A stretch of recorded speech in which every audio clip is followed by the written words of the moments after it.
ನಮಸ್ತೆ, ನನ್ನ ಹೆಸರು ಶೈಲಜಾ. ನಾವು ಗುಲ್ಬರ್ಗದಿಂದ ನಮ್ಮ ತಾಯಿಯನ್ನು ಕರೆದುಕೊಂಡು ಇಲ್ಲಿಗೆ ಬಂದಿದ್ದೇವೆ. ನಮ್ಮ ತಾಯಿಯವರಿಗೆ ಹಾರ್ಟಿನ ಪ್ರಾಬ್ಲಮ್ ಆಗಿತ್ತು. ಆ ಒಂದು ಸಂದರ್ಭದಲ್ಲಿ ಗುಲ್ಬರ್ಗದಲ್ಲಿ ಜಯದೇವ ಹಾಸ್ಪಿಟಲ್ನಲ್ಲಿ ತೋರಿಸಿದಾಗ ಅವರಿಗೆ ಸ್ಟೆಂಟ್ ಹಾಕಬೇಕೆಂಬ ಒಂದು ಸಲಹೆ ನೀಡಿದರು. ನಮಗೆಲ್ಲ ಆ ಒಂದು ಸಂದರ್ಭದಲ್ಲಿ ಗಾಬರಿಯಾಗಿತ್ತು. ಸುಮಾರು 2-3 ದಿನ ವಿಚಾರ ಮಾಡಿದಾಗ ನಮ್ಮ ಸೋದರ ಮಾವದೇವರು ಆಮೇಲೆ ನಮ್ಮ ಅಣ್ಣ ಅವರೆಲ್ಲರೂ ಈ ಒಂದು ಸಂಸ್ಥೆ ಹೆಸರನ್ನು ಕೇಳಿ ನಮ್ಮನ್ನು ಇಲ್ಲಿಗೆ ಕರೆದುಕೊಂಡು ಬಂದರು.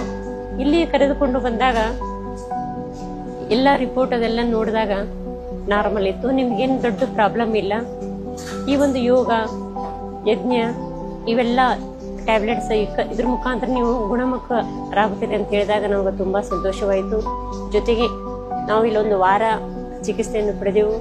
ಆ ಒಂದು ವಾರದಲ್ಲಿ ಸಾಕಷ್ಟು ನಮ್ಗೆ ಒಂದು ಉತ್ತಮ ಅನುಭವ ಈ ಒಂದು ಸಂಸ್ಥೆ ನೀಡ್ಯದ. ಎಲ್ಲರೂ ಕೂಡ ಒಂದು ಒಳ್ಳೆ ರೀತಿಯಂತ ಒಂದು ಚಿಕಿತ್ಸೆ ನಮ್ಗೆ ನೀಡಿದ್ರು ಅಂತ ಹೇಳಲು ಇಚ್ಛಿಸುವುದು.